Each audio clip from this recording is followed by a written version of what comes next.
जय श्री राम दोस्तों। जानते हैं पंजाब के सबसे ज़्यादा बिकने वाले संगीतकार अमर सिंह चमकीला कौन थे, जिनकी 27 साल की उम्र में हत्या कर दी गई। किसने मारा पंजाब के एल्विस को?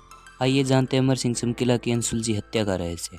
1980 के दशक में अपने गानों से लोगों के दिलों पर राज करने वाले सिंगर अमर सिंह चमकीला पंजाबी म्यूजिक की दुनिया में सबसे पॉपुलर सितारा थे। उस दौर में चमकीला के ही सबसे ज़्यादा कैसेट रिकॉर्ड होते और बिकते भी थे। लगभग 8 सालों तक चमकीला ने पंजाबी म्यूजिक इंडस्ट्रीज पर राज किया।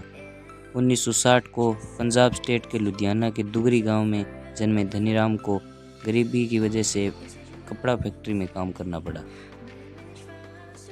1975 को महज 16 साल की उम्र में ही धनीराम की शादी गुरमेल कौर से हो गई। शादी के बाद उनके घर 2 लड़कियां पैदा हुई। जानते हैं इनका चमकीला बनने तक का सफ़र। धनीराम का सपना था कि वह एक बड़ा सिंगर बनने। इन्हें जब भी टाइम मिलता वो गाने लिखने लग जाते। उन्हें ज़रूरत थी तो वो थी एक उस्ताद की, वो भी उन्हें मिल गया। धनी के टैलेंट को देखकर उस्ताद ने उन्हें अपने पास रख लिया और उनका गाना गाकर उस्ताद ने भी सुपरहिट। जिसके बाद खुद के लिखे गानों को धनीराम ने खुद गाना शुरू किया और देखते ही देखते धनीराम एक सुपरहिट सिंगर बन गए। उनके उस्ताद व गायक सुरेंद्र सिंधा ने धनीराम से खुश होकर उनका नाम अमर सिंह चमकीला रख दिया।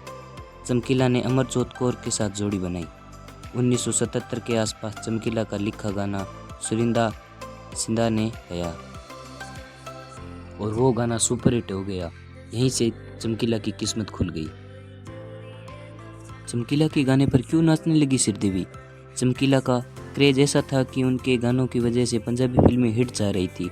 1987 में पंजाबी फिल्म पटोला में चमकीला के गाए गाने पहले ललकारे नाल मैं डर गई, जो आजकल सोशल मीडिया पर काफ़ी वायरल है।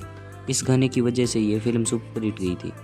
उसी वक्त की बात है जब चमकीला एक शो के दौरान कनाडा गया। इस शो में बॉलीवुड एक्ट्रेस श्रीदेवी भी मौजूद थी। चमकीला ने स्टेज पर जब गाना गाया तो श्रीदेवी खुद को रोक नहीं पाई और उसके गाने पर नाचने लगी। अश्लीलता की कैटेगरी में आने लगे चमकीला के गाने। अमर सिंह चमकीला और अमरजीत कौर के गाए गाने अश्लीलता की कैटेगरी में आने लगे, जिसकी वजह से आम युवा तो उन्हें पसंद करते थे, लेकिन उनका विरोध भी होना शुरू हो गया। पंजाब के बाकी सिंगर्स का काम लगभग ठप हो चुका था। उस समय पंजाब में अलगाववाद का दौर था।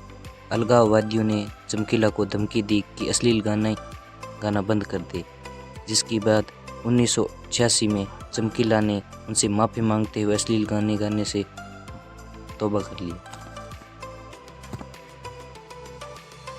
जानते हैं चमकीला की मौत का कारण। चमकीला की बढ़ती शोहरत के बाद अब उन्हें फिरौती के लिए धमकी भरी चिट्ठियां आने लगी। चमकीला को मिलने वाली धमकियों की वजह से उनके साथी कलाकार भी उनका साथ छोड़कर जाने लगे। 8 मार्च 1988 को AK-47 से हुई गोलियों की बौछार। फिलौर के पास महसमपुर गांव में 8 मार्च 1988 को अमर सिंह चमकीला का अखाड़ा था। दोपहर 1:30 बजे के करीब जैसे ही चमकीला और अमरजीत कौर अपनी गाड़ी से उतरे, उन पर AK-47 से गोलियों की बौछार कर दी गई। इस गोलीबारी में अमरजीत कौर और चमकीला दोनों की मौत हो जाती है। एक इंटरव्यू के दौरान चमकीला के स्टेज कोऑर्डिनेटर मणकू ने बताया कि हमलावरों ने चमकीला की लाश पर एक चिट्ठी रखी और लाश के पास पांगड़ा करने लगे। इस चिट्ठी पर लिखा था कि हमने कहा था कि ऐसा मत करो, लेकिन यह नहीं माना। 36 साल के बाद भी नहीं पकड़े गए कातिल। अमर सिंह चमकीला को मरवाने वाले कातिल कौन थे, यह आज तक कोई नहीं जान पाया है। कुछ लोगों का कहना था कि चमकीला को मरवाने के पीछे अमरजीत कौर के घरवालों का हाथ था और यह ऑनर किलिंग का मामला था, क्योंकि चमकीला दलित थे और अमरजीत कौर जट सिख थे। लेकिन चमकीला के मैनेजर कुलविंदर कुक्की ने एक इंटरव्यू में इस बात का खंडन किया। दोनों परिवारों की सहमति से ही चमकीला और अमरजोत की शादी हुई थी। कुछ लोगों का कहना था कि अश्लीलता भरे गानों की वजह से, तो कुछ का कहना है कि अन्य गायकों के कंपटीशन को ख़त्म करने के लिए उन्हें मरवा दिया गया। लेकिन आज तक पता नहीं चल पाया कि आखिरकार चमकीला की हत्या किस वजह से की। यानी कुल मिलाकर यह बात है कि पंजाबी गायकी का ऐसा सितारा जो ऐसा चमका कि चमकीला हो गया, और आखिरकार गोलियों की आवाज़ों ने इस गायक की आवाज़ को हमेशा के लिए खामोश कर दिया। हाल ही में चमकीला पर दिलजीत दोसांझ की मूवी भी नेटफ्लिक्स पर रिलीज हुई है। इन्फॉर्मेशन अच्छी लगी हो तो वीडियो को लाइक करें, चैनल को सब्सक्राइब करके बेल के ऑप्शन को प्रेस करें ताकि हमारा हर वीडियो आप तक सबसे पहले पहुंच सके।